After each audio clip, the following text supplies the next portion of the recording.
discutais avec une personne fabuleuse qui s'appelle Sophia. Aujourd'hui, c'est une grande rêveuse lucide, sauf que elle est bien plus que ça. J'ai rien compris à ma vie, quoi. J'ai mon corps qui a bougé de manière complètement incontrôlée. J'ai fait un pont. Ah, comme dans le film où elle descend les escaliers? Exactement. Je me levais la nuit, j'écrivais du langage ancien, je parlais un dialecte que je connaissais pas, enfin bref. En fait, ce qui lui a permis de vivre autant de rêves lucides, c'est quelque chose dans sa vie qui a tout fait basculer. Elle, à la base, en fait, elle vient d'un monde concret. Master en droit des affaires, master marketing à la Sorbonne, puis elle bosse dans une start-up. À un moment, elle fait quelques voyages et elle débarque à Bali. Et là-bas, c'est vraiment un lieu où deux mondes cohabitent. Il y a la fête, les villas, les soirées un peu pump it up.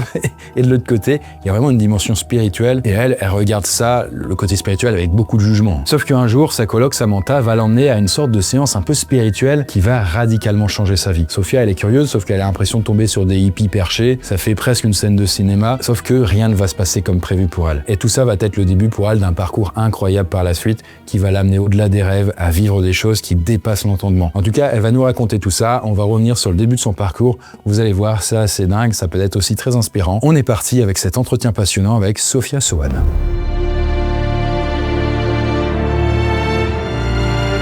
Eh bien Sophia, merci d'avoir accepté l'invitation. Comment ça va? Merci à toi. Ça va très bien. Écoute, ça va très très très bien. Ensemble, on va voir pas mal de choses. Alors déjà, pour débuter, est-ce que tu peux nous dire, voilà, un peu ton CV aujourd'hui, c'est quoi? Qui es-tu? Qu'est-ce que tu fais dans les grandes lignes? Ouais, dans les très grandes lignes. Donc du coup, aujourd'hui, je tiens des espaces de travail énergétique et dans ces espaces, il peut se passer énormément de choses, de libération somato-émotionnelle, de reconnexion à certains traumas de l'enfance, etc. Donc c'est un peu ce que je fais.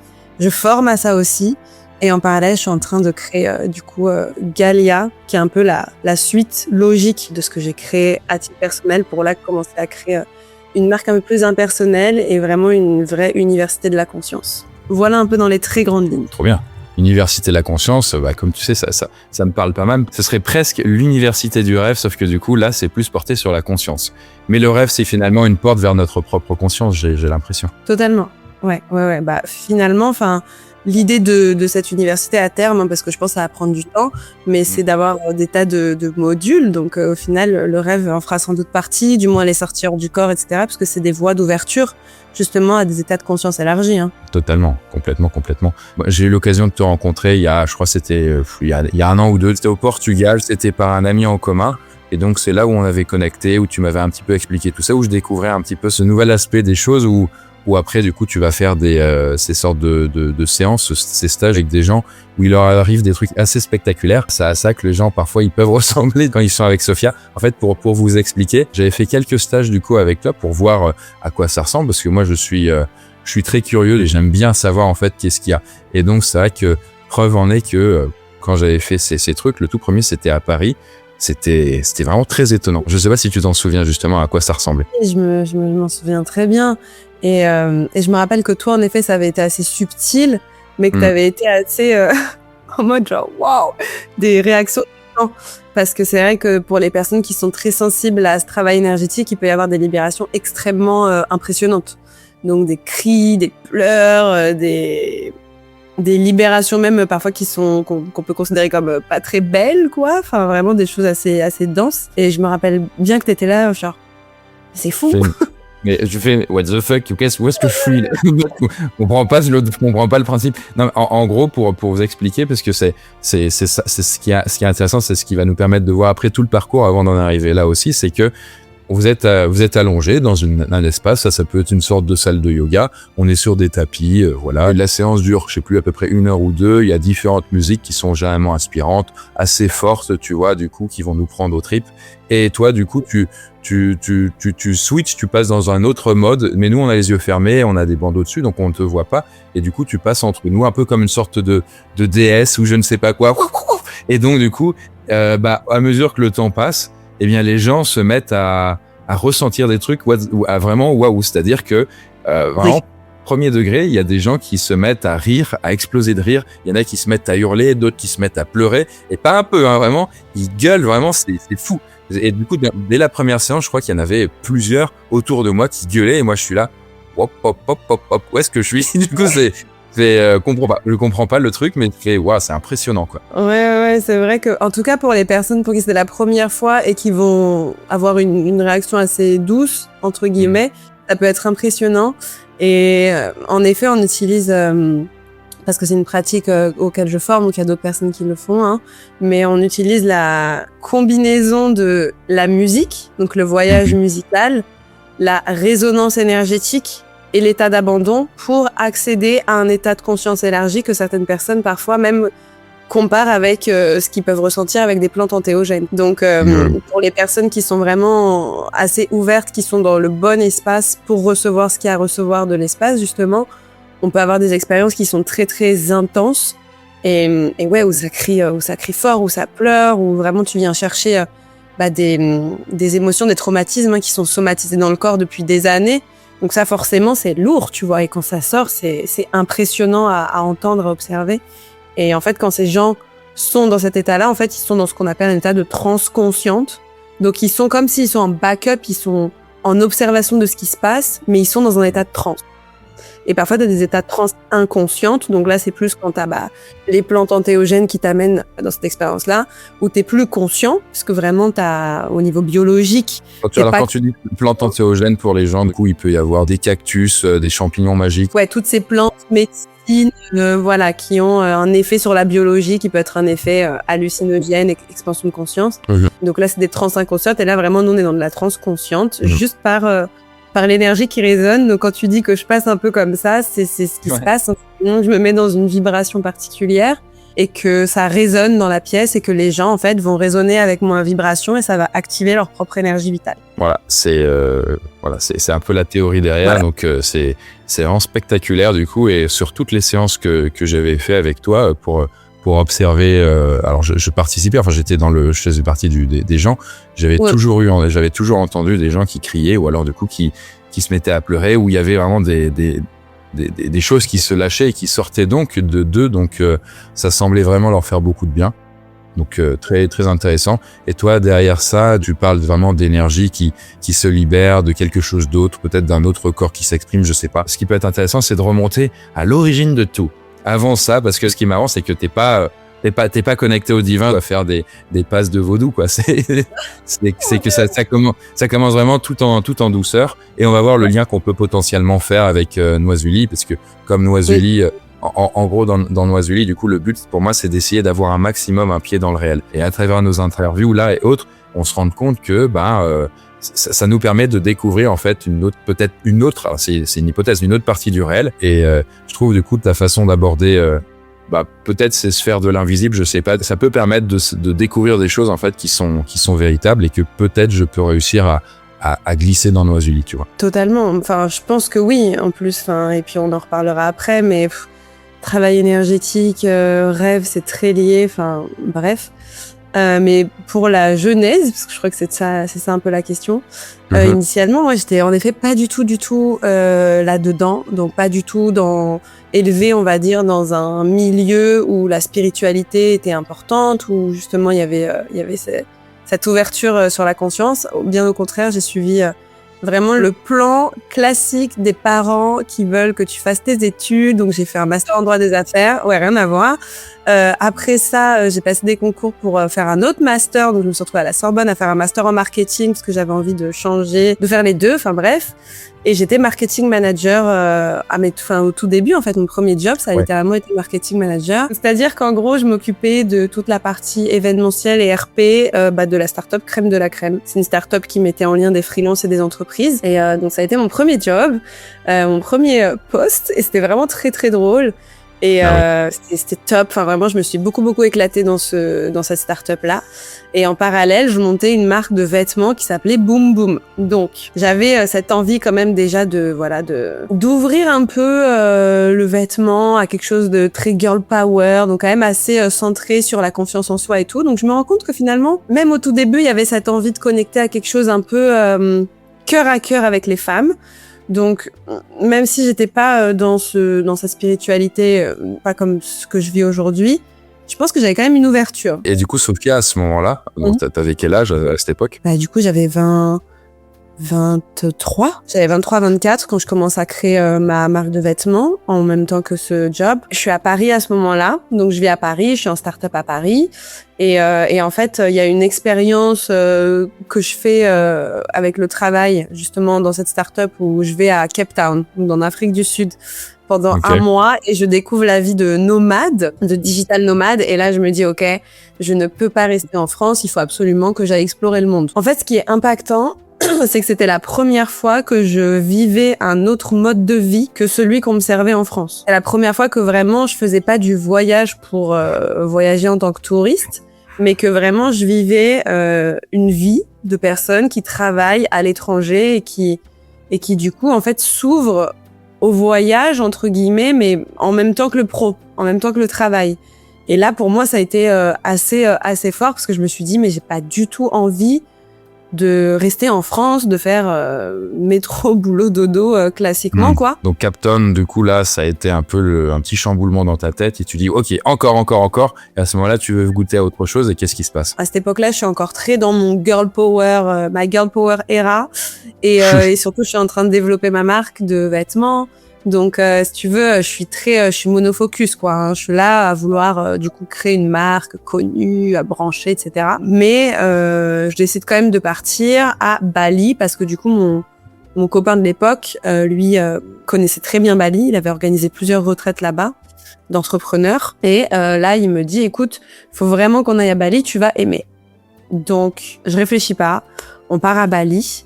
Et là, en fait, du coup, même pour ma marque, tout se précise. Je me rends compte que j'ai envie de travailler avec des femmes, favoriser le travail des femmes balinaises. Donc, je commence à travailler avec des ateliers de femmes. Je commence à affiner même moi ma patte créative, etc. Et en arrivant à Bali, avant mon expérience qui a tout changé, dont je parlerai juste après, je commençais déjà à sentir qu'il y avait des choses qui bougeaient. Je commençais à être de plus en plus ouverte à tout ce qui était cosmétiques naturels, tout ce qui était bio. J'ai arrêté de manger de la viande aussi. Je suis devenue végétarienne en étant là-bas au contact du coup de ces vaches là que je trouve incroyablement belles, qui ont des yeux de biche. Genre j'en ai regardé une et je me suis dit OK, je peux plus vous manger quoi. Donc ça c'est quand même déjà un peu bizarre quand on dézoome. C'est pas quelque chose qui me serait arrivé à Paris. Ouais. On voit moins des vaches avec des yeux de biche à Paris, ouais. Exactement, c'est voilà, c'est quelque chose qui peut moins arriver. mais là, enfin, déjà, il y avait un espèce de terrain, je pense, qui se préparait sans que je m'en rende compte. C'est toujours en dézoomant qu'on se rend compte qu'il y avait des signes avant-gardistes, tu vois. Enfin, quand j'arrive à Bali, mon but, tout simplement, c'est de développer ma marque de vêtements.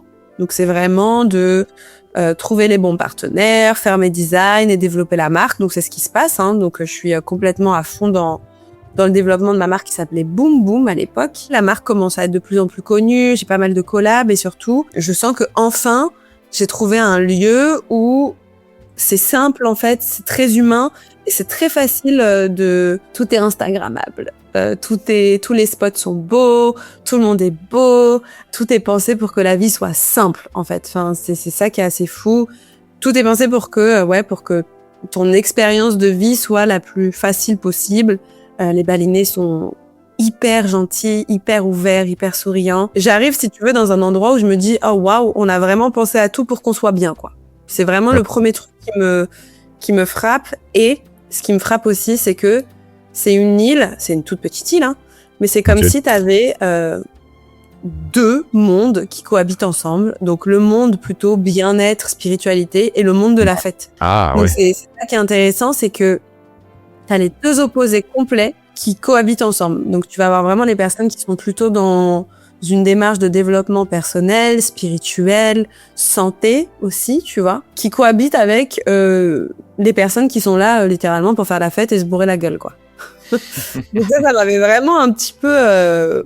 J'étais là, oh waouh, ok, c'est vraiment, il y a deux poids, deux mesures. C'est comme s'il y avait presque pas de entre deux. Et toi, du coup, Sophia, tu faisais partie de quelle catégorie à ce moment-là sur Bali? À ce moment-là, quand j'arrive, je fais partie de la catégorie un peu fête, mais qui crée quand même son truc, quoi. Donc, entrepreneur fête. Mais je suis pas encore dans la catégorie conscience, spiritualité, yoga, événements de plutôt l'autre bord, entre guillemets. Et du coup, tu te bourres la gueule, donc du coup, à ce moment-là? Ouais. Du coup, à l'époque, je fais des grosses soirées, ouais. La première année avant ce qui m'est arrivé, je suis vraiment je m'amuse quoi. Je Ok. suis à Bali pour créer ma marque, mais je fais aussi pas mal de fêtes. J'ai beaucoup des amis, enfin une bande d'amis là-bas qui aiment la fête, donc on fait beaucoup la fête ensemble. On est complètement là-dedans. C'est pas tous les soirs bien sûr, mais par contre on crame la vie par les deux bouts, tu vois.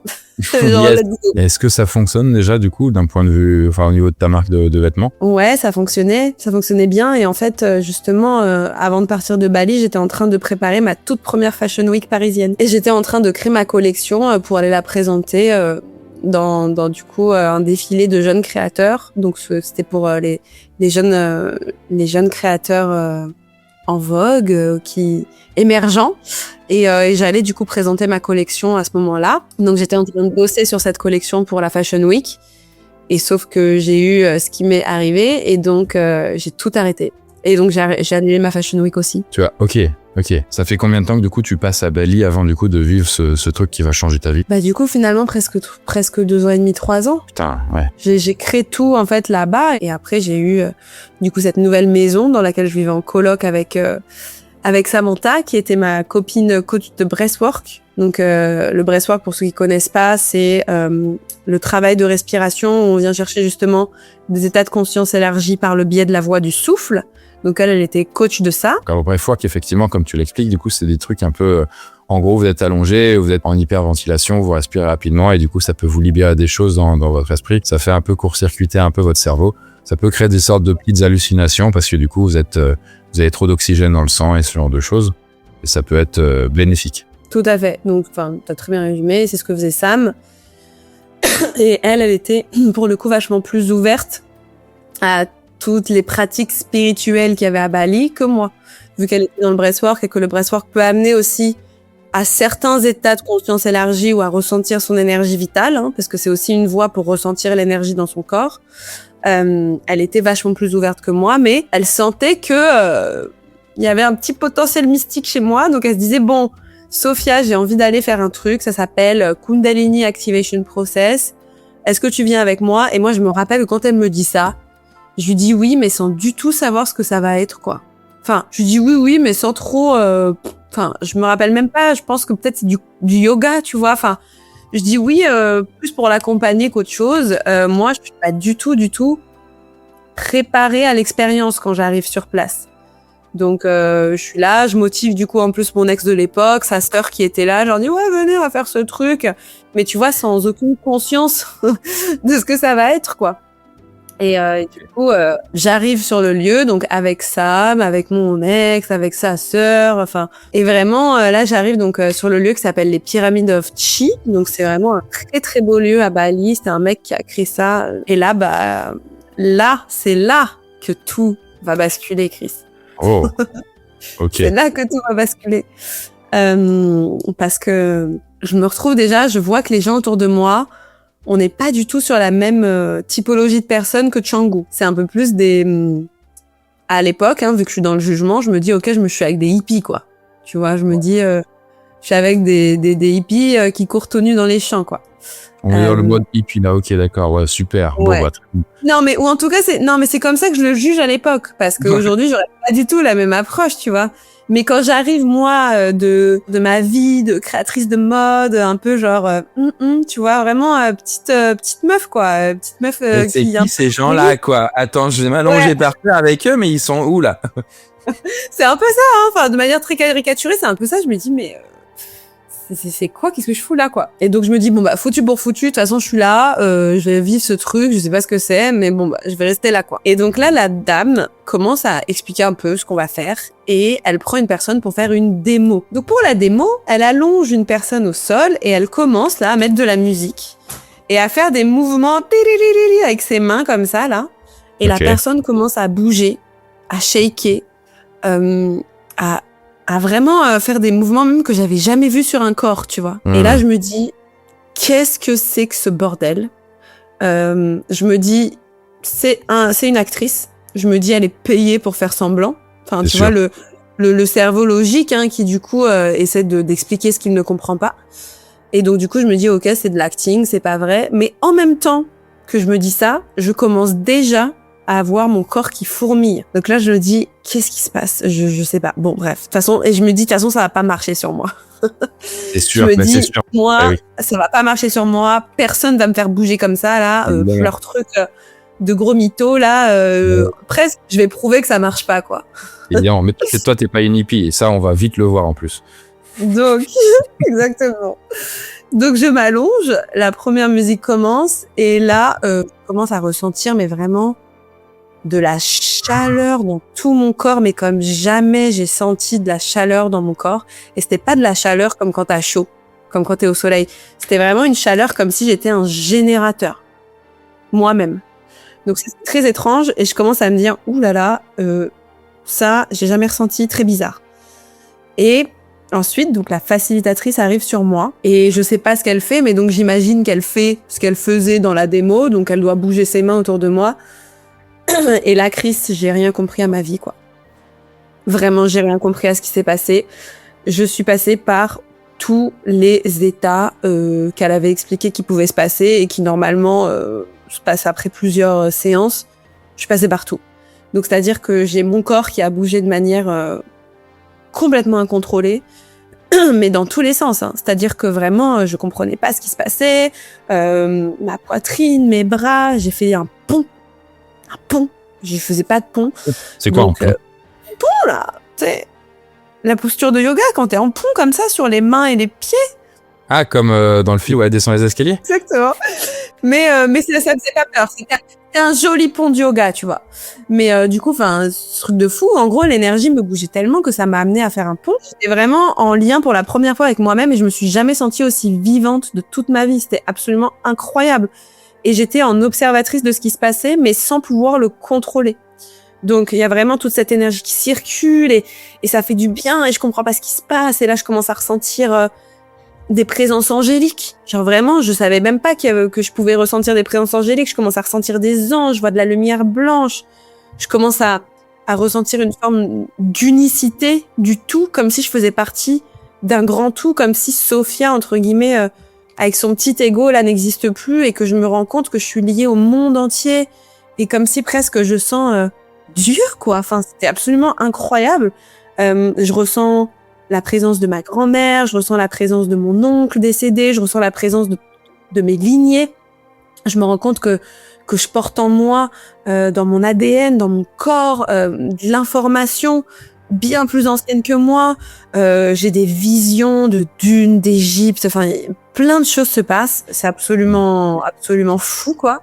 Je comprends pas. T'as tout le package là, du coup, hop là. Ouais. Tout le package, vraiment. Pareil, après j'ai toutes les émotions. Je pleure, je rigole, je danse. Enfin, c'est vraiment, en vrai, quand t'as jamais vécu cette expérience-là, c'était l'expérience la plus incroyable jusqu'ici de toute ma vie. Et quand je sors du coup de cette séance, déjà, je me dis, ok, Dieu existe, la mort n'existe pas. C'est comme si j'ai pu infuser énormément d'informations sur qu'est-ce que c'est que la conscience quand elle est pas forcément dans ce corps physique. Donc je sors de là et le premier truc que je me dis, c'est mais j'ai vécu toute ma vie en pilote automatique et là, enfin, je suis vivante. Enfin, je vis depuis un espace où je peux ressentir qu'est-ce que c'est que la vie dans mes cellules, dans mon énergie. Je vis avec, pour de vrai, avec un sens qui me manquait, comme un bébé qui marche pour la première fois. Et donc là, du coup, je sors, la facilitatrice vient, elle parle à l'époque à mon ex, elle lui dit, écoute, elle là, ce qui s'est passé, c'est entre guillemets pas tout à fait normal. Elle a pas le droit de conduire, fais hyper gaffe à elle. Dans les prochains jours, la laisse pas toute seule, etc., quoi.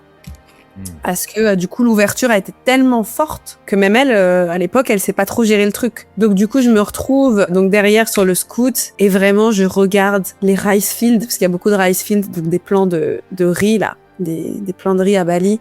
Ah oui. Et vraiment je regarde la vie avec un tout nouvel œil et où je me dis mais c'est pas possible.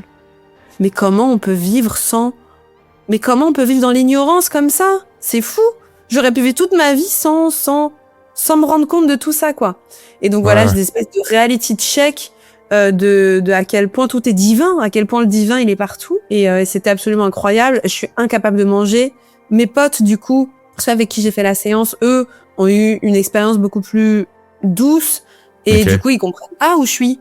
Ils comprennent pas, eux ils ont hyper faim, ils se retrouvent à manger du burger avec de la viande et tout. Moi je comprends pas, je suis dans l'incapacité en plus de mettre du carnet dans mon corps, c'est impossible. Enfin, là sur le coup, je suis vraiment dans un autre espace, mais je suis pas là quoi. Et du coup, s'ensuit 3 jours où vraiment je suis dans un autre état, Chris. Vraiment, je suis à la maison. Déjà les 2 premières nuits, mon ex avait du mal, il a même pas pu beaucoup dormir avec moi parce que ma colonne vertébrale était tellement chaude qu'elle générait de la chaleur dans le lit, quoi. Donc ça avait une répercussion physique, hein, vraiment. Je me levais la nuit, j'écrivais du langage ancien, je parlais un dialecte que je connaissais pas, enfin bref. J'étais tellement ouverte que j'étais en train de process plein de trucs. Et ça a été vraiment un peu...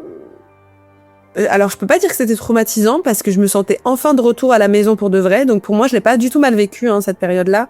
Bien au contraire, c'était la plus belle période de toute ma vie jusqu'ici. Mais c'est vrai que j'arrivais pas à faire du sens sur ce qui se passait, tu vois, parce que on t'a jamais prévenu qu'un truc comme ça pouvait arriver. On t'a jamais prévenu que tu pouvais du jour au lendemain te lever dans la nuit et écrire une langue d'un autre monde. C'est quoi cette langue? C'était un autre alphabet ou c'était en latin? Non, c'était vraiment un autre type d'alphabet. Et en fait, ce qui permet de savoir si tu canalises un langage ou si c'est de l'écriture intuitive qui ressemble à rien, c'est de voir est-ce qu'il y a des patterns répétitifs. Et là, j'écrivais des pages et des pages de choses qui se ressemblent. Il y avait des lettres, il y avait des vraies similitudes et c'était beaucoup trop précis pour que ce soit random, tu vois. Et à l'époque, du coup, la facilitatrice en question me dit, écoute, Sophia, là, enfin, vraiment, t'es en train de canaliser un langage ancien, t'es en train d'ouvrir ta conscience à d'autres types d'informations, en fait, tout simplement. Et elle me dit, par contre, moi, je peux t'accompagner, mais que petit, parce que même moi, je sais pas ce qui se passe. Je sais pas ce qui se passe. C'est ton chemin de découverte. Et du coup, à ce moment-là, c'est là que je comprends que va y avoir une grosse phase d'exploration en autonomie, parce que j'ai pas forcément là toutes les ressources pour expliquer ce qui se passe, et que de toute façon, ça arrive à tellement peu de personnes que va falloir que je trouve moi-même du sens à tout ça. Et là, s'en est suivi du coup une envie d'explorer davantage l'énergie. Et en fait, après, pour te la faire très courte, je suis devenue ce qu'on appelle un canal spontané, dans le sens où l'énergie passait par moi et je rayonnais l'énergie, mais sans forcément le vouloir. C'est-à-dire que des gens s'activaient autour de moi sans que je le veuille. C'est-à-dire quoi, qui s'activait? Qui avaient leur énergie vitale qui commençait à monter. Donc, ils pouvaient avoir des mouvements, etc., qui ressentaient leur énergie à mon contact, mais sans que je ne le contrôle. Ok. Tu vois. Donc, par exemple, je sais pas, on va aller boire un cacao, boire un café, ce que tu veux, et une dame à côté de moi va sentir qu'elle bouge, tu vois. Ça, c'était vraiment arrivé? Tu bois un café et puis t'as quelqu'un qui est à côté de toi qui bouge? Ouais, ça arrivait à une cacao cérémonie. C'était pas un café, c'était une cacao cérémonie où on est parti avec Sam, donc avec ma coloc. On était parti prendre un cacao et en fait, du coup, il y avait Sam à ma gauche et elle commençait vraiment à s'activer et à me regarder. Elle me disait arrête, tu vois. Et je disais mais je fais pas exprès. Je sais pas quoi faire. Et il y avait des gens derrière qui commençaient pareil à sentir du chaud, un peu de mouvement. Et donc du coup, j'ai vraiment essayé là de me canaliser, tu vois, mais je sentais bien que c'était un peu indépendant de moi. Et du coup, je me suis formée, moi, pas forcément pour devenir canal d'énergie, mais plutôt pour apprendre à le canaliser.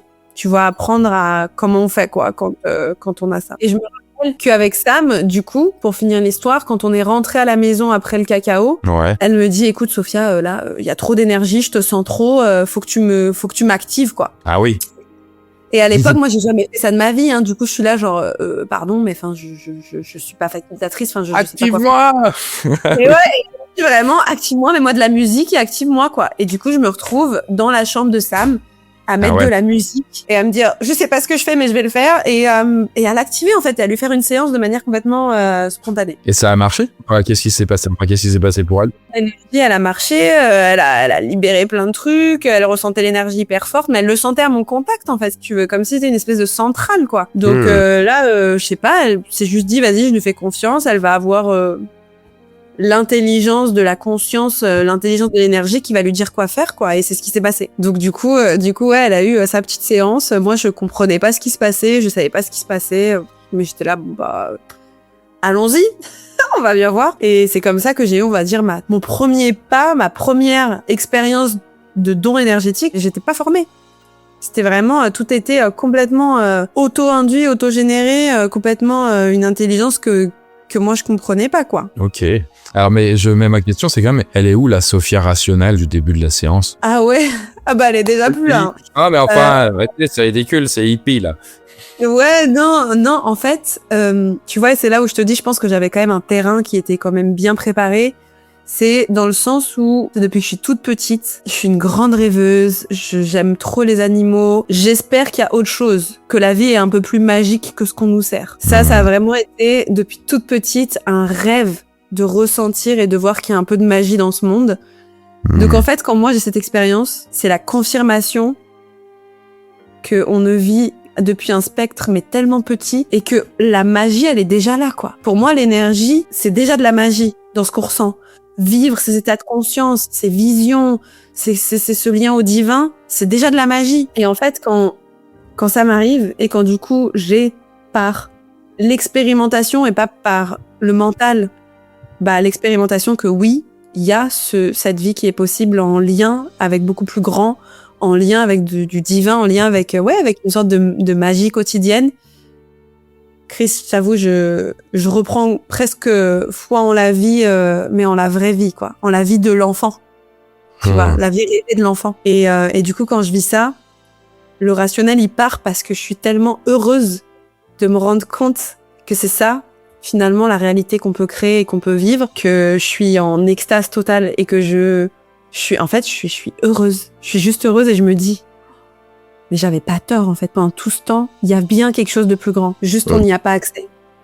Mais en fait, du coup, pour moi, la Sophia rationnelle, elle a volé en éclats, mais extrêmement rapidement. Très, très rapidement. Et par contre, ça veut pas dire qu'aujourd'hui, je suis pas en capacité de comprendre que on a de l'énergie, on a des expériences de conscience élargies, mais qu'on est aussi incarné dans ce corps, qu'on est aussi un mental, qu'on fonctionne sur un plan de réalité qui répond à ses propres règles, dont la logique, dont la structure. Et c'était plutôt comment tu allies tout, comment tu deviens un humain qui peut naviguer différents mondes, différents plans, en étant adapté à la société, en étant adapté aux autres humains qui n'ont pas forcément les mêmes expériences que toi, mais comment tu vis en fait depuis cet espace-là. Ouais, c'est un sacré chamboulement.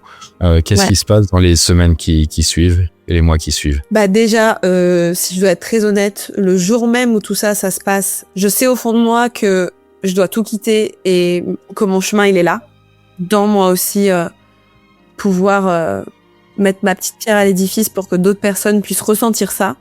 Et qu'en effet, boule de neige, il faut de plus en plus de personnes qui se dédient à ça. Mais la Sophia rationnelle, à ce moment-là, elle se dit, mais non, t'abuses, t'as fait qu'une session, c'est pas ça, c'est pas possible. Mais au fond de moi, j'ai envie, quoi. Enfin, je sais que c'est là, mais la Sophia, le mental, il est là à ce moment-là. Et dans les jours qui suivent, en fait, toute ma vie se transforme autour de cette nouvelle capacité avec l'invisible, avec cette autre phase de moi. Je ne suis intéressée que par ça, que par développer ses facultés, que par comprendre l'invisible, que par multiplier ses expériences mystiques. Et en fait, je me rends compte que la marque, ça ne m'intéresse plus, que je vais devoir en fait tout simplement tout quitter, quoi.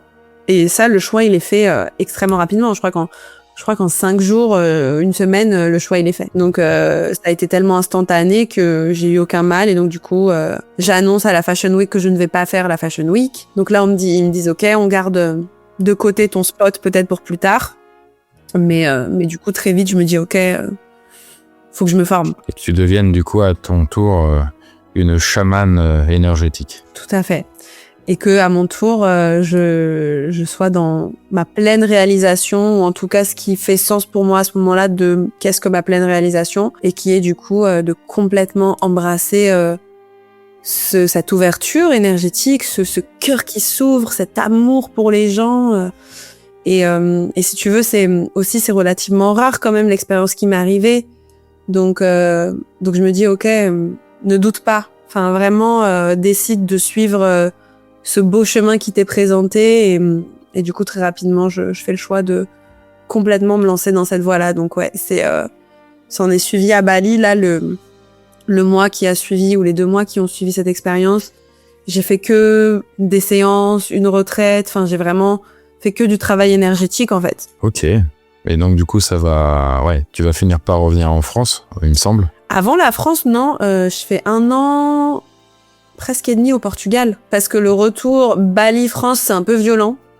Que du coup mon ex de l'époque avait envie plutôt de vivre autre part qu'en France et là où ça surfe parce qu'il aimait le surf. Donc du coup le Portugal était une bonne option. Donc on se retrouve au Portugal et en fait c'est depuis le Portugal que après j'ai fait mes formations. Donc je me suis formée principalement en Espagne et au Portugal. Et donc là-bas en vivant là-bas c'est là où je commence aujourd'hui. Mais du coup au début je commence à faire mes premières séances de Kundalini activation au Portugal et très vite en fait c'est pour moi une évidence. Hein. Là je suis vraiment là où je dois être. Donc je fais mes sessions, j'organise mes retraites, tout commence, ça y est, ça se lance.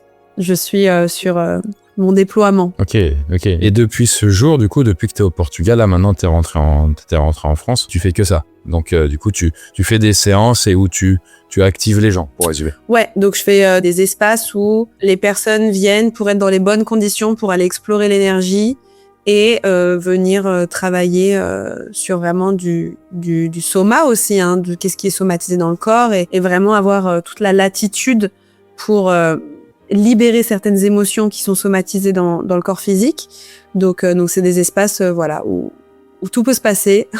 Quand tu parles du coup d'activation, comment toi tu expliques ce qui se passe du coup dans le corps, l'esprit ou je ne sais pas du coup de la personne?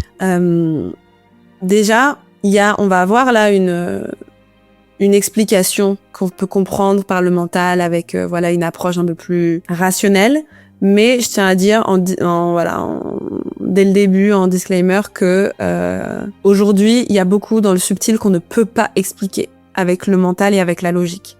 Néanmoins, ce qui se passe, c'est que la personne en s'allongeant et en prenant le chemin de se dire ok, je lâche prise, je me détends, elle va rentrer dans un état, si tu veux, au niveau de ses ondes cérébrales, elle peut arriver jusqu'en θ même, où elle va être dans un état qui permet une libre circulation de l'information entre son inconscient, son subconscient, son conscient, et elle lui permet d'aller taper des zones de son cerveau auxquelles elle n'a pas accès normalement parce que son système nerveux se met en parasympathique et elle rentre dans une expérimentation, si tu veux, de conscience qu'elle n'a pas l'habitude normalement. Donc là, ça part le biais d'une séance donc allongée avec la musique, etc. Mais ces états-là, on peut aller les chercher d'autres manières, avec les sons binauraux, avec le breathwork, avec plein d'autres techniques. Mais ce qui se passe, c'est toujours un peu la même chose. C'est que tu quittes le mode survie pour rentrer dans un mode de détente où tes différentes zones du cerveau peuvent rentrer en cohérence. La plasticité se fait. C'est un peu ce qui se passe. Ça, c'est vraiment un niveau purement physique, logique. Maintenant, au niveau subtil, ce qui se passe au niveau subtil, c'est beaucoup plus compliqué à expliquer parce que aujourd'hui, on peut pas avoir une vision nette avec ses yeux, avec cette densité, dans cette 3D de ce qui se passe au niveau subtil. Mais moi, de ma compréhension au fil des années, c'est que le corps énergétique, si tu veux, qui de base est enfermé entre guillemets parce qu'on est toujours en over-vigilance et que le mental le coupe, là il reprend toute sa liberté de circuler et il vient pareil rentrer en cohésion avec les autres corps. Donc avec ton corps émotionnel, c'est pour ça que tu as des émotions qui sortent, ton corps mental, donc ce qui se passe au niveau de la psyché, du brain, et en fait tout simplement la libre circulation de tous ces corps en même temps font que tu es dans les bonnes conditions pour avoir des états vraiment de conscience élargie et ensuite accéder à des expériences plus mystiques. Et c'est pour ça qu'il y a différents stades. Au début, certaines personnes, c'est que physique. Après, ça devient émotionnel. Après, ça devient plus mystique et conscience élargie. Tu vois, comme s'il y a des couches qui s'en vont au fur et à mesure. Et pour certaines personnes, ça peut être, dès la première fois, tous les corps en symbiose dès le début. Mais parfois, c'est pas tout de suite ça, quoi. Alors, qu'est-ce que toi, tu appelles le corps énergétique ? Pour moi, le corps énergétique, c'est vraiment... c'est difficile à matérialiser parce que l'énergie, c'est pas palpable, quoi. Mais si tu veux, ce corps physique, cette chair, serait complètement inanimé si on n'avait pas de l'énergie pour le mettre en mouvement. Sauf que pour beaucoup de personnes, déjà, ils s'en rendent même pas compte. Ils savent pas que c'est une dimension d'eux-mêmes qui a sa fonction. Et nous, dans les espaces, ce qui se passe, c'est que ce corps, si tu veux, il vient faire le travail, mais avec un mental coupé. Tu vois, avec un mental qui n'est pas en contrôle de tout et où on n'est pas non plus dans un état d'alerte au niveau, comme je disais, de son système nerveux. Vu qu'on est allongé et qu'on se détend, là, c'est l'énergie, donc le corps énergétique qui bouge tout seul, en fait, qui vient faire le travail à un niveau somatique aussi. Donc voilà, c'est comme ça que j'expliquerai le corps énergétique. C'est vraiment ce qui nous met en action et ce qui vibre en nous pour qu'on soit vivant. Qu'est-ce que tu penses de ça? En gros, tu vois, dans Noisuli, donc Oui. c'est des cours, donc du coup c'est une université, et du coup on explique aux étudiants très rapidement qu'en fait, ce que vous considérez être les rêves, en réalité ça se passe pas forcément dans votre cerveau, mais dans une autre dimension. Tu parlais du Theta, justement, c'est pour ça que moi j'ai nommé cette dimension-là, la dimension Theta, c'est la dimension un peu des rêves, des esprits, éthériques et compagnie. Et donc du coup on a deux corps, on leur explique, il y a le corps physique, mais il y a un corps plus onirique qu'ils appellent l'anima, et l'anima c'est ce qui rentre un peu comme une poupée russe dans le corps. Et le soir venu, quand on dort, hop, les deux se décollent.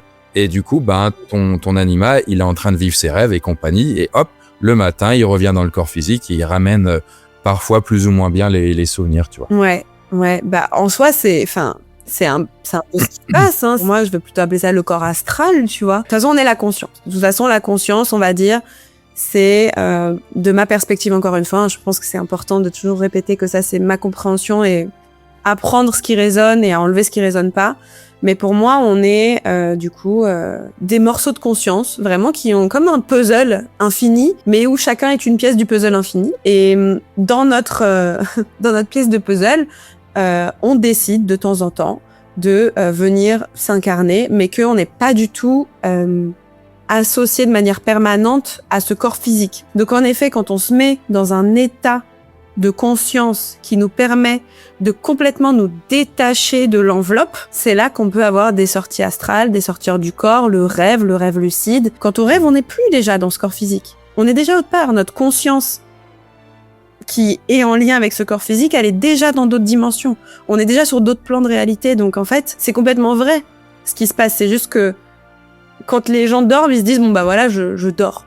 Voilà, je dors, je suis en veille. Mais pas du tout. En fait, quand on prend le prisme de la conscience, on est juste dans un état de conscience où notre expérimentation de la réalité bouge, elle change d'endroit. Et ce que tu dis, c'est très très vrai. Et parfois, quand on s'entraîne suffisamment, on a la lucidité de se voir bouger dans ces différentes strates de réalité. Et ça, c'est quelque chose, bien entendu, plus on travaille avec l'énergie, plus on a la capacité de vivre des états de conscience où on peut naviguer entre la conscience incarnée et la conscience hors corps. Donc la conscience où on vient créer de la fibre et on vit tout simplement sur différents plans de réalité qu'on expérimente même en restant dans ce corps physique. C'est quelque chose que les gens apparemment ils expérimentent quand ils ont fait par exemple des séances avec toi, c'est que du coup ils se souviennent davantage de leurs rêves. Ça complètement. Et il y en a même de plus en plus qui ont des rêves lucides, hein, qui avaient pas ça avant. En fait, tu désalourdis ton système quand tu fais des séances.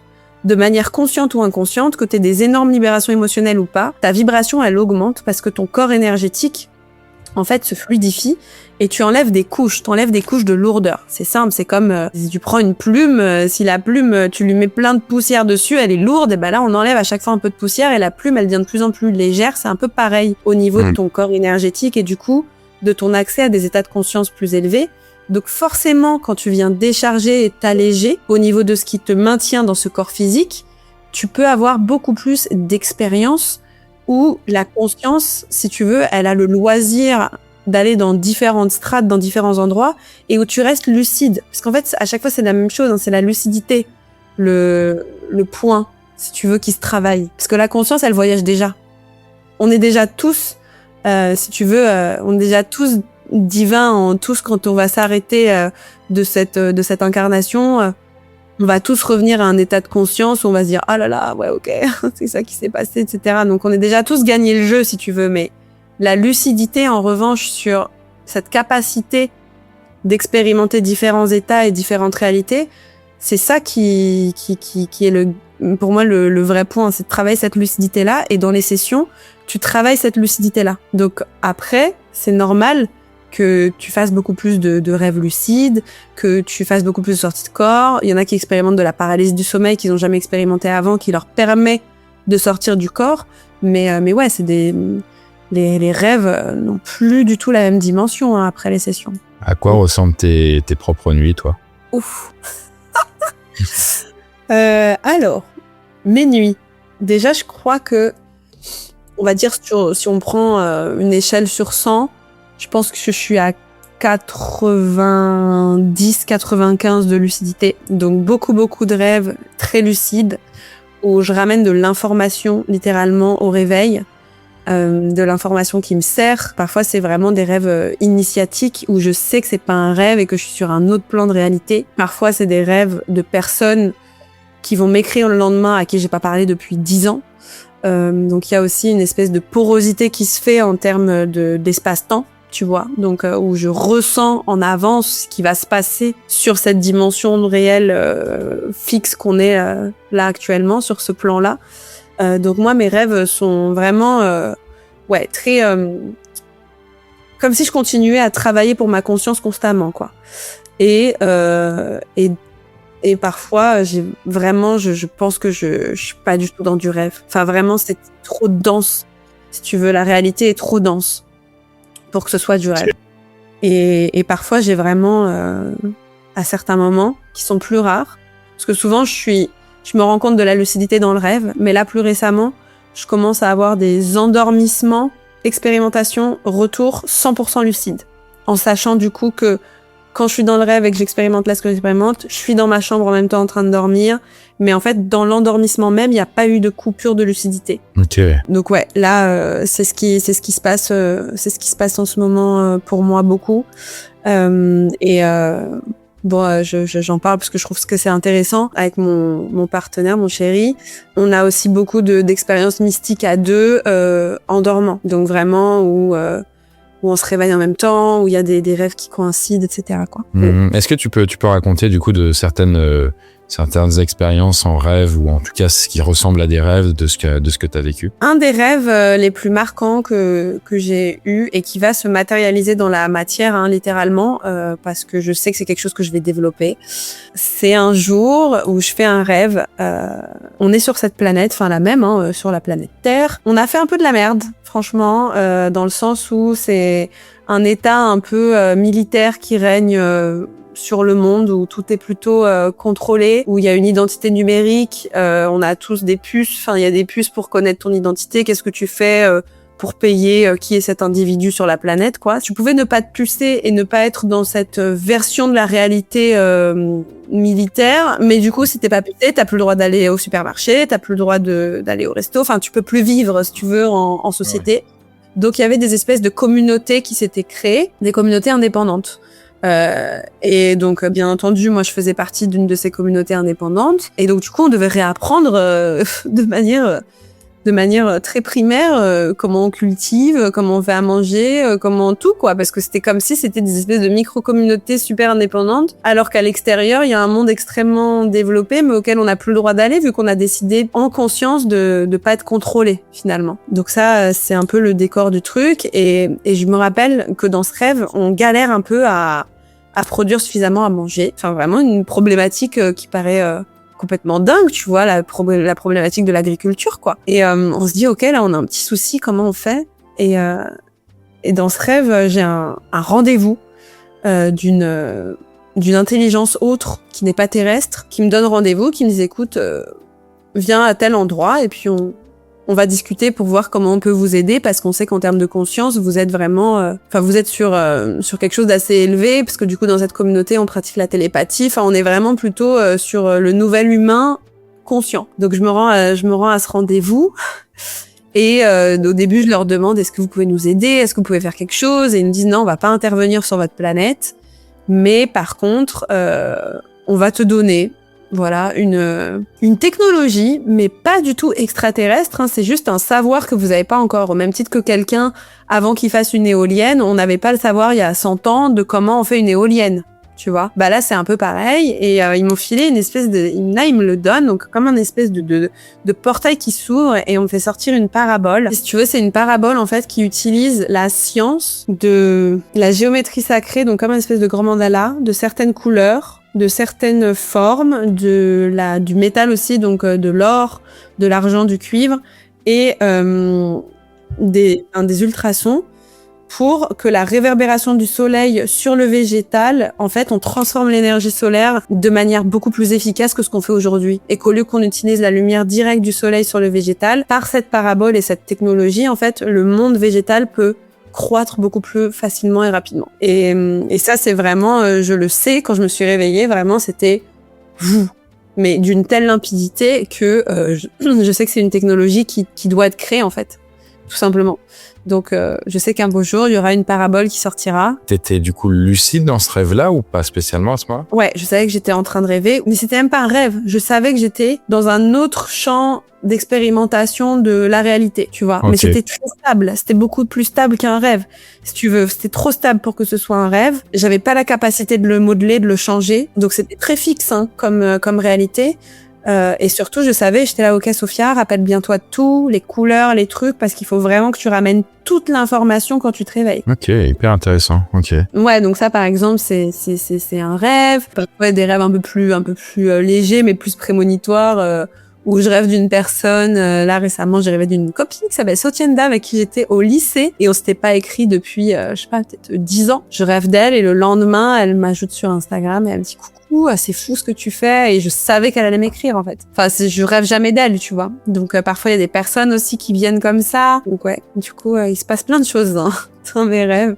Et là, cette nuit, on était au Maroc, et on a eu vraiment une sorte de transmission mystique de deux fakirs qui nous ont ouvert un espace de conscience dans le rêve, et ça m'a réveillée un peu en transe comme ça. Je me suis réveillée genre waouh. Donc ça arrive tout le temps. C'est vrai que la vie dans les rêves et dans les autres plans est très très riche. C'est quoi les rêves pour toi? Pour moi, le rêve, déjà il y a différents types de rêves. Il y a des rêves, selon moi, qui sont des phases où notre conscience elle est encore complètement dans notre corps, et où c'est plutôt notre subconscient, notre inconscient qui trouve l'espace de nous montrer certaines choses, ou de partir complètement en what the fuck pour l'équilibre, si tu veux, de notre psyché. Donc il y a ces rêves-là qui sont souvent des rêves un peu bizarres, où on comprend pas trop, où on arrivait je sais pas, d'une angoisse qu'on a ou quelque chose, qui sont des trucs malgré tout qui restent énormément sur ce plan-là. Et après il y a d'autres rêves qui, là, pour moi, je sais même pas si j'ai envie de les appeler des rêves, mais qui sont plutôt des plans de réalité alternatives, où là la conscience n'est plus attachée au corps physique, et où du coup, on accède à de l'information depuis un espace de conscience où on capte plus d'informations, et où notre corps est endormi, mais notre conscience voyage dans d'autres plans de réalité. Et du coup, ces plans peuvent être plus ou moins fixes, plus ou moins générés par notre psyché, mais où on est en capacité d'aller chercher de l'information beaucoup plus loin que juste notre densité corporelle. Et après, selon moi, de temps en temps, on voyage vraiment aussi dans d'autres plans de réalité, dans d'autres dimensions, avec d'autres formes de vie non terrestre. C'est quoi les trucs les plus étonnants ou intéressants peut-être à raconter, de deux, trois petits trucs du coup que t'as pu faire en rêve lucide, dans la mesure où peut-être du coup dans ces rêves-là peut-être t'as davantage de contrôle, ou est-ce que du coup tu t'amuses à faire des trucs, ou tu laisses le rêve suivre son cours? Alors dans les rêves lucides, souvent je laisse plutôt les choses suivre leur cours. Juste je me rends compte complètement que je suis endormie et que c'est lucide. Parfois, j'aime bien les modeler, mais j'essaie souvent de les laisser suivre leur cours. Ouais. Plus récemment, là, j'en ai fait un où j'ai décidé, ça là, c'est moi qui ai décidé, j'ai décidé de voler. C'est pas quelque chose que je fais souvent, et là, je me suis dit, ok, allez, j'ai envie de voler. Donc, je suis montée sur un muret, j'ai volé, c'était incroyable. C'est vraiment une expérience. La sensation est folle, hein. Sensation de voler, inouïe. Hein. Ah ouais, franchement, c'est fou. Et puis la sensation de voler en sachant que t'es conscient que tu voles, du coup, et que tu vas revenir dans ton lit en te rappelant de la sensation. C'est ça qui est fou. C'était une super sensation, mais souvent j'aime bien, je suis spectatrice de ce qui se passe, tu vois, et je me laisse porter, et c'est plus, je suis là un peu comme une apprenante, comme une étudiante qui est là pour collecter de la data à ramener ensuite à mon conscient quand je me lève. C'est comme ça que j'aime bien, moi, vivre mes rêves lucides ou vivre mes expériences mystiques. Je les vois toujours comme, oh waouh, comment cet état de conscience, du coup, non incarné, parce que je sais qu'il est pas incarné dans la chair biologique, comment je peux en ramener un maximum d'informations pour servir au mieux mon état de conscience quand il est carné, donc quand il est entre guillemets un peu plus bas vibratoirement, parce qu'à partir du moment où on est dans ce corps physique, on est moins éthéré que dans ces autres strates. Donc c'est plus comme ça en fait que moi je le vis. comme plutôt comme une étudiante, tu vois, qui veut ramener de l'information, de la data pour mieux servir ma conscience ici. Ok. Et dernière question, Sophia. Alors tu sais, dans Noisuli, du coup, il existe, alors il y a l'université, du coup, mais il y a aussi une sorte de bibliothèque incroyable qui s'appelle l'Onirothèque, où dedans, du coup, t'as millions et des millions de rêves qui sont encapsulés, comme des sortes de petites boules de cristal, donc c'est assez spectaculaire. Là, je peux te montrer à quoi ça ressemble. Les annales akashiques du rêve, en fait. Ouais, exactement. Ouais, on peut trouver le lien avec les annales akashiques, sauf que là, elles ont été créées par des personnes, tu vois. Donc il y en a, il y en a de tous les côtés, tu vois. Et donc, imagine, toi, tu arrives dans ce lieu-là, justement, mais à quoi ça ressemble le rêve que tu as envie de visiter? Parce que du coup, on peut se connecter à n'importe quel rêve qui ont déjà été encapsulés.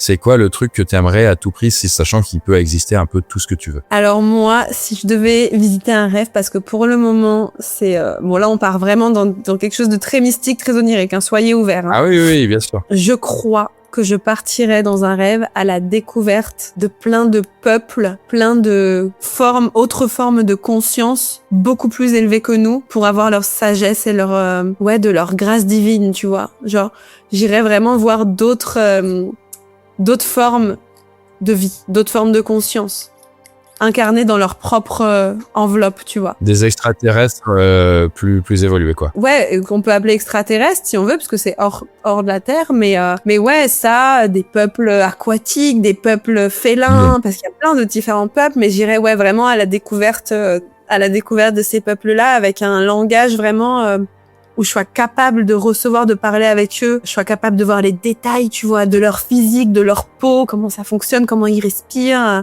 Ça, j'aimerais bien, parce que j'ai déjà eu des expériences où je les vois, ces êtres, où je les sens, mais à chaque fois, il n'y a pas le même degré de précision, de réalité, de stabilité que sur notre plan à nous, comme là, moi, je te parle à toi, tu vois.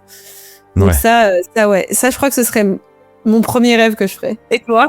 Qu'est-ce que ce serait, moi, du coup, alors, on en parlait un peu en off aussi tout à l'heure, et là, c'est mon objectif, du coup, dès que je refais un rêve lucide, alors c'est pas simple, tu vois, mais si j'y parviens, du coup, c'est de faire apparaître un peu la femme de mes rêves. À quoi elle va ressembler, qu'est-ce qu'elle est, et vivre un truc avec elle, tu vois, du coup, peut-être le lieu dans lequel on est, est-ce qu'il y a un message qu'elle peut me transmettre, est-ce que, du coup, comme du coup, je suis un peu à la recherche, du coup, de l'être idéal, tu vois, on va dire, je me dis, ça peut être cool, du coup, d'ouvrir un peu un passage avec le rêve qui peut-être après m'y mènera dans la réalité, on sait pas. Oh, ce serait beau, t'imagines? Moi, je pense que c'est possible en plus, hein. Ouais. Vraiment, hein.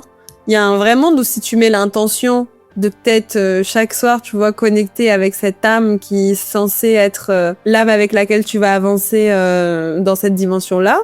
Franchement, à mon avis, ça me paraît pas déconnant du tout que tu puisses connecter avec de cette manière-là. Alors, je sais pas si ce sera l'âme de la personne ou ce sera juste une projection, un émula, comme je le dis dans Noisuli, mais dans tous les cas, ça peut être amusant, du coup, à expérimenter. Je l'ai pas encore fait, tu vois, donc, à tester. Tu me diras si tu l'as fait. Et là, on voit un vieux crapaud dégueulasse, je fais, super. Allez, hop là. Ouais. Chris, il faut être ouvert à tout, hein. Bien sûr, du coup. Non, je rigole. Elle va être magnifique, ta femme des rêves. Tout à fait. Super, du coup, est-ce que tu as quelques mots pour terminer, pour conclure ça? Écoute, je pense qu'on a quand même balayé plein de choses. Vraiment, c'était chouette. Je pense qu'on a parlé de beaucoup de choses. Là, comme ça, je sais pas, juste j'ai envie de peut-être juste rappeler d'être extrêmement ouvert dans toutes ces expériences et de rien figer. J'ai l'impression que de mon expérimentation à moi, au plus je fige, au plus je me mets des barrières. Et en fait, à chaque fois repartir dans la nuit, dans un rêve, comme une enfant qui sait pas ce qui va se passer, juste en étant ouverte à ce que tout soit possible, hein, littéralement. J'ai l'impression que ça me fait quand même aller beaucoup plus vite dans mes découvertes oniriques, dans mes découvertes mystiques. Et que le moment où je fige ou que je pense avoir un peu compris quelque chose, comme par hasard, il se passe plus rien. Il faut que je déconstruise cet ego, tu vois, à chaque fois. Et que c'est que comme ça que ça avance. Donc, juste un petit rappel de rester hyper ouvert et de se dire qu'en fait, on ne sait rien. On ne sait rien et c'est beau de se dire qu'il faut être ouvert à tout, quoi. Je sais pas, j'avais juste là envie de rappeler ça pour moi, pour toi, pour tout le monde. Ok. Je suis d'accord avec ça. La vie est infinie, du coup, explorons-la. C'était vraiment très cool. On a pu brasser pas mal de trucs. Alors, on a fait un gros focus sur tout ton déroulé, comment ça s'est passé, du coup, cette révélation par rapport à tout ça. Mais il y a encore des pans entiers, du coup, qu'on pourra explorer peut-être dans le futur par rapport aux trucs plus subtils, aux rêves, à ce qui se passe derrière ça. Mais ce sera peut-être pour un autre volet, quoi. Merci beaucoup, Sophia. Merci à toi. Eh bien écoutez, merci à Sophia pour cette plongée passionnante dans ce qu'elle a vécu, à la frontière vraiment du corps, du rêve et d'autres choses. Si cette interview vous a marqué, que ça vous a donné envie d'en savoir plus, elle a un compte Insta. S'il y a des personnes que vous voulez me recommander pour que je puisse faire des entretiens, eh bien n'hésitez pas à me le dire. En tout cas, on se retrouve soit à Noisuli, soit sur la chaîne Noisuli Fécond très prochainement. D'ici là, bien sûr, faites de beaux rêves.